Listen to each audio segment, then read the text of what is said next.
अस्सलाम वालेकुम and welcome to my channel. आज हम नर्वस सिस्टम देखते हैं। जनरल एनाटॉमी का चैप्टर है जनरल सिस्टम। जनरल आपको इसके बारे में पता होना चाहिए। So first of all, what is nervous system? Nervous system is basically a coordinating and controlling system of the body. ये सारी एक्टिविटीज़ को, whether it is voluntary activity को भी किस भी किस्म की है या इनवॉलेंट्री है, उसको कंट्रोल करता है ये नर्वस सिस्टम का फंक्शन अगर आपसे पूछा जाए जनरली, तो इसका मेजर फंक्शन ये है कि ये कलेक्ट करता है तमाम सेंसरी इन्फॉर्मेशन जो इसकी तरफ आती है। उसके बाद उनको उस सारी इन्फॉर्मेशन को कलेक्ट करने के बाद उसको इंटीग्रेट करता है और उसके बाद मोटर नर्व्स के थ्रू ये इन्फॉर्मेशन भेजता है to the affectors, that is the muscles and the glands, और फंक्शन परफॉर्म होता है, राइट। अब नर्वस सिस्टम की अगर हम क्लासिफिकेशन देखें तो नर्वस सिस्टम जनरली 2 पार्ट्स में डिवाइड है, that is the central nervous system and the peripheral nervous system. Central nervous system को पहले हम देखते हैं तो central nervous system further 2 types में डिवाइड है, that is the brain and the spinal cord. Brain को हम इंसेफेलॉन भी कहते हैं और ये मेजर सेंटर है। इसको हम हायर सेंटर भी कहते हैं। हायर सेंटर का वर्ड आए तो it means brain is the higher centre and spinal cord is the lower centre. Spinal cord का सेकंड नाम है स्पाइनल मेडुला और ये C1 से स्टार्ट होता है। ऊपर मेडुला ऑब्लोंगेटा के नीचे एक फोरामेन बना होता है, इसको हम फोरामेन मैग्नम कहते हैं। फोरामेन मैग्नम यहाँ से स्टार्ट होता है और ये C1 का लेवल होता है और C1 से ये जाता है बिटवीन L1 एंड L2, वहाँ पे जाके एंड हो जाता है और वहाँ पे जाके एक टैपरिंग से एंड बनाता है जिसे हम कॉर्डा मेडुलैरिस कहते हैं, कॉनस मेडुलैरिस कहते हैं, ठीक है। उसके आगे टैपरिंग भी होती है फाइनल टर्मिनल, वो डिटेल में जाने की ज़रूरत नहीं है। स्पाइनल मेडुला का आपको वर्ड याद होना चाहिए और कहाँ से ये स्टार्ट होता है। फोरामेन मैग्नम C1 के लेवल से स्टार्ट होता है, L1 between L1 and L2 ये एंड हो जाता है, राइट। नेक्स्ट है, अब हम देखते हैं पेरिफेरल नर्वस सिस्टम को। तो पेरिफेरल नर्वस सिस्टम में स्पाइनल नर्व्स आ जाती हैं, क्रेनियल नर्व्स आ जाती हैं और गैंग्लिया वगैरह आ जाते हैं, ठीक है। इसकी फर्दर 2 क्लासिफिकेशन है, एक cerebrospinal nervous system and next is the autonomic nervous system. Cerebrospinal nervous system it is the somatic part of the peripheral nervous system, ठीक है। पेरिफेरल नर्वस सिस्टम में सिर्फ और सिर्फ नर्व्स आ जाएंगे। अब इसकी फर्दर दो किस्म की नर्व्स होंगी, एक सोमैटिक नर्व्स होंगी और एक विजुअल इसका कंपोनेंट होगा। तो सोमैटिक का पार्ट जो होता है उसको हम सेरेब्रोस्पाइनल नर्वस सिस्टम कहते हैं। सेरेब्रोस्पाइनल नर्वस सिस्टम में क्रेनियल नर्व्स आ जाएंगी विच आर 12 पेयर्स होते हैं क्रेनियल नर्व्स के और 31 पेयर्स होते हैं स्पाइनल नर्व के, and these both form the somatic part of the peripheral nervous system. इसके अलावा इसका जो विजुअल कंपोनेंट होता है उसको हम ऑटोनॉमिक नर्वस सिस्टम कहते हैं। ऑटोनॉमिक नर्वस सिस्टम में जो नर्व्स आती हैं उनको हम स्प्लेंचनिक नर्व्स कहते हैं, लेकिन स्प्लेंचनिक नर्व्स सेंट्रल नर्वस सिस्टम के साथ कनेक्ट होती हैं through these nerves, that is the somatic nerves. इसमें जो नर्व्स होते हैं उनको स्प्लैचिंग नर्व्स कहते हैं। इन दोनों का डिफरेंस क्या है? इनका डिफरेंस ये है कि जो cerebrospinal nervous system that is the somatic nervous system, वहाँ से जो मोटर नर्व आएगी वो अफेक्टेड ऑर्गन पे जाएगी और एक ही हमारे पास एफरेंट नर्व होगी। एफरेंट नर्व सिर्फ एक ही होगी, ये सेंटर से आएगी, सेंटर से आके जिस ऑर्गन तक इसने इन्फॉर्मेशन लेके जानी है डायरेक्ट उस ऑर्गन तक इन्फॉर्मेशन लेके चली जाएगी। लेकिन ऑटोनॉमिक नर्वस सिस्टम में 2 नर्व्स होती है, 2 एफरेंट न्यूरॉन्स होंगे। एक एफरेंट न्यूरॉन गैंग्लियन एक बना होगा, वहाँ तक इन्फॉर्मेशन लेके आएगा। दूसरा एफरेंट न्यूरॉन उस गैंग्लियन से अफेक्टेड ऑर्गन, जिस ऑर्गन तक इन्फॉर्मेशन उससे पहुँचानी है वहाँ तक लेके जाएगा। तो डिफरेंस इनका ये है कि इसमें एक ही एफरेंट न्यूरॉन होता है जबकि इसमें 2 एफरेंट न्यूरॉन होते हैं। सेल्स देखते हैं नर्वस सिस्टम की कौन कौन से सेल्स पाए जाते हैं। There are 2 type of cells in nervous system that are the neurons। ये मैं टोटल नर्वस सिस्टम की बात कर रही हूँ, किसी स्पेसिफिक सेंट्रल नर्वस सिस्टम या पेरिफेरल नर्वस सिस्टम की बात नहीं कर रही, ठीक है। तो न्यूरॉन्स आ जाते हैं और दूसरे किस्म के सेल्स को हम बोलते हैं न्यूरोग्लाया सेल्स।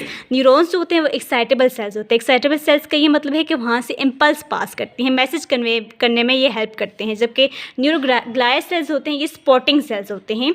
ये एक्साइटेबल सेल्स नहीं होते, इम्पल्स या मैसेज कंडक्शन में इनका कोई रोल नहीं होता, बल्कि ये स्पॉटिव फंक्शन इनका फंक्शन ही होता है कि वो दूसरे सेल्स को, न्यूरॉन्स को सपोर्ट करते हैं, उनके दरमियान में प्रेजेंट होते हैं, ठीक है।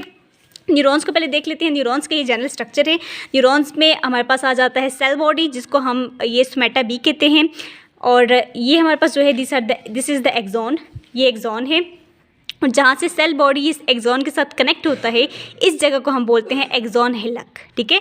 और ये जो प्रोसेसेस हैं ये हमारे पास है डेंड्राइट्स, ठीक है। तो neuron is basically composed of cell body and the processes. इन दोनों को, एक्सॉन को भी और डेंड्राइट को भी हम कंबाइन जो बोलते हैं, इनके लिए नाम है वो प्रोसेसेस है या न्यूराइट्स भी इनको बोलते हैं।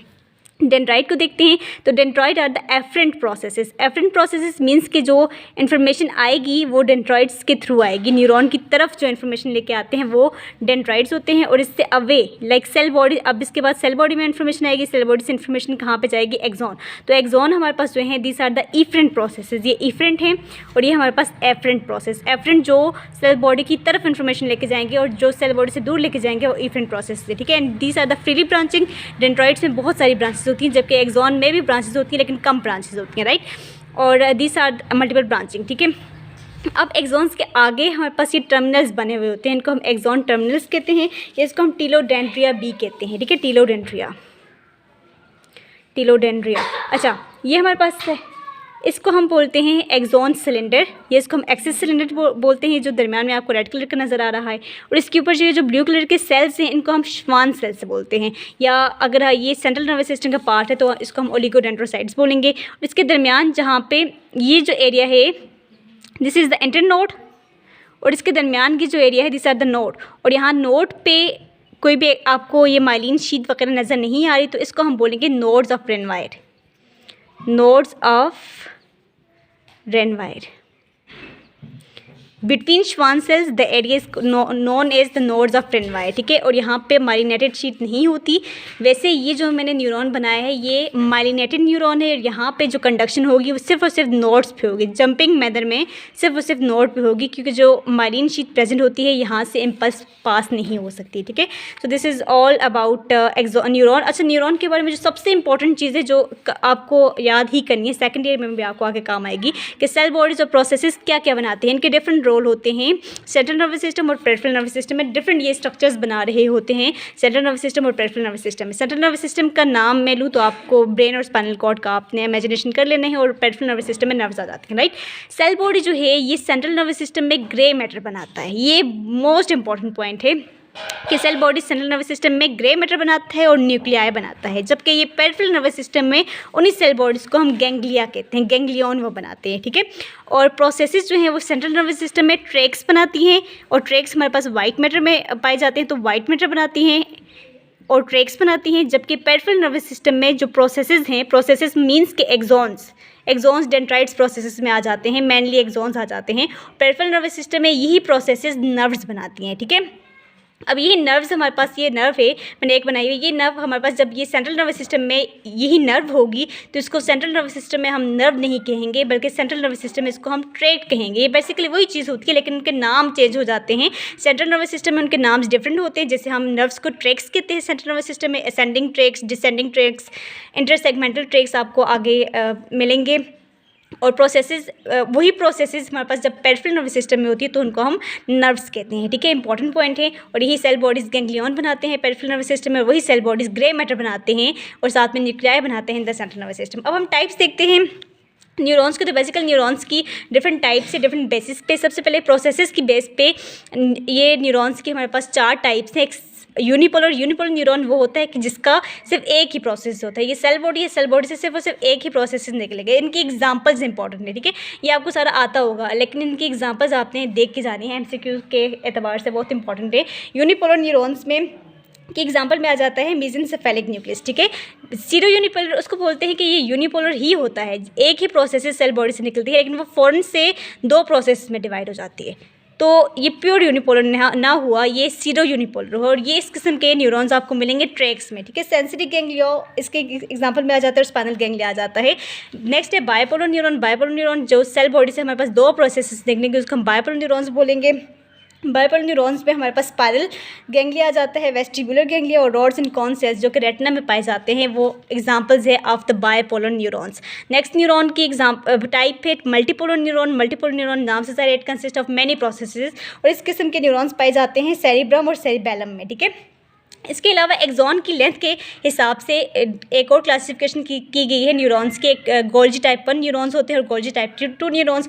गोल्जी टाइप 1 न्यूरॉन्स होते हैं उनमें लॉन्ग एक्सॉन्स होते हैं, और गोल्जी टाइप 2 न्यूरॉन्स पे या तो एक्सॉन होते ही नहीं है और अगर हों भी तो बहुत ज़्यादा शॉर्ट होते हैं। साइनेप्स को देखते थे। साइनेप्स हमारे पास एक न्यूरॉन हमारे पास जो इन्फॉर्मेशन लेके आता है वो दूसरे न्यूरॉन को इन्फॉर्मेशन देता है through synapse. It is the basically the junction, the connection between the 2 neurons जो मैसेज को कन्वे करता है एक न्यूरॉन दूसरे न्यूरॉन के को कन्वे करता है मैसेज थ्रू साइनेप्स, ठीक है। This is the connection between the two neurons is called synapse. Synapse हमारे पास एक्सोडेंड्राइटिक भी हो सकता है, एक्सोसोमैटिक भी हो सकता है, एक्सोएक्सोनिक। एक्सोडेंड्राइटिक नाम से जाहिर है कि एक जो न्यूरॉन है उसका एक्सोन कनेक्ट करेगा दूसरे के डेंड्राइट से। जैसे यहाँ पे मैंने ये डेंड्राइट बनाया हुआ है, तो यहाँ पे ये दूसरे ये प्रीवियस न्यूरॉन, इसको हम प्री साइनेप्टिक न्यूरॉन कहेंगे। प्री साइनेप्टिक न्यूरॉन का एक्सॉन आके यहाँ पे साइनेप्स बनाएगा with the dendrite process of the next neuron, that is the post synaptic neuron, ठीक है। तो इस किस्म के साइनेप्स को हम एक्सोडेंड्राइटिक साइनेप्स कहेंगे। एक्सोसोमैटिक साइनेप्स क्या होगा कि एक एक्सॉन हमारे पास आके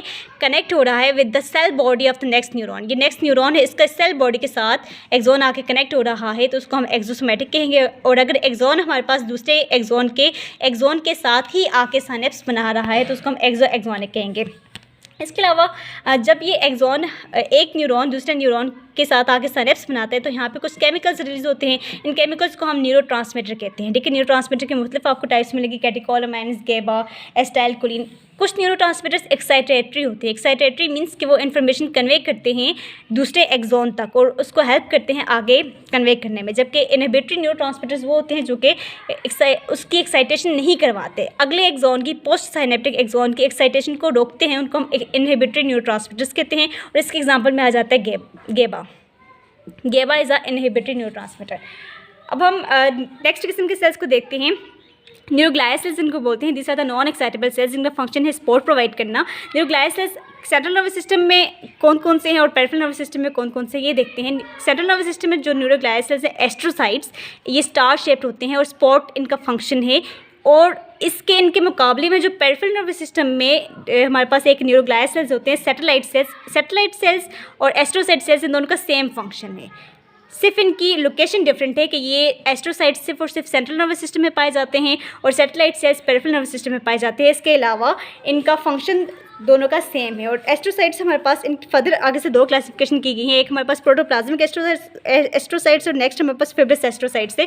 प्रोटोप्लाज्मिक एस्ट्रोसाइट्स इनकी सिर्फ और सिर्फ स्ट्रक्चर का थोड़ा सा फ़र्क है कि जो प्रोटोप्लाज्मिक एस्ट्रोसाइट्स होते हैं वो थिक होते हैं, एसिमेट्रिकल होते हैं, थिक होते हैं, सिमेट्रिकल होते हैं, और थर्ड ये है कि वो ग्रे मैटर में पाए जाते हैं। ये तीन हमारे पास डिफरेंस है। और फिब्रिस एस्ट्रोसाइट्स का ये फंक्शन है, इनका स्ट्रक्चर थोड़ा सा डिफरेंट होता है कि ये थिन होते हैं, एसिमेट्रिकल होते हैं, third that is it they are found in white matter.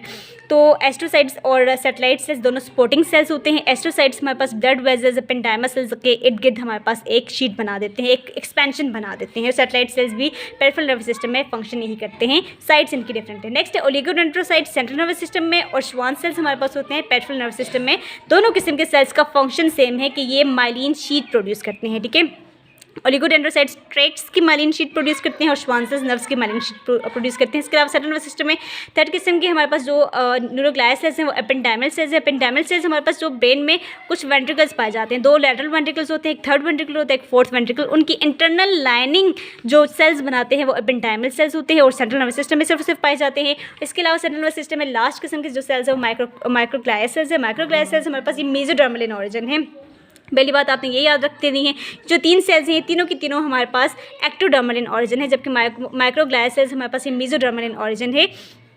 और ये सिर्फ और सिर्फ सेंट्रल नर्वस सिस्टम में पाए जाते हैं। इनका फंक्शन फैगोसाइटोसिस है, फैगोसिटिक इन नेचर हैं ये, राइट।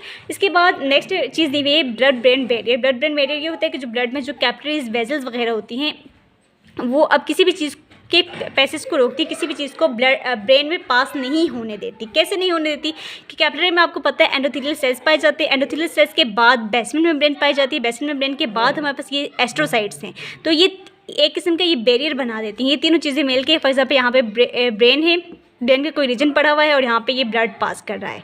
तो ब्लड से अब कोई भी चीज़, कोई भी हमारे पास हार्मफुल सब्सटेंस है वो पास नहीं हो सकेगा ब्रेन में। क्यों? क्योंकि यहाँ आगे इन तीनों चीज़ों ने मिलके that is the endothelial cells of the capillaries and the basement membrane of the capillaries and the astrocytes, ये तीनों सब्सटेंसेस मिलके हमारे पास एक बैरियर बना देते हैं, इसको हम ब्लड ब्रेन बैरियर कहते हैं। आगे नेक्स्ट वीडियो में देखते हैं।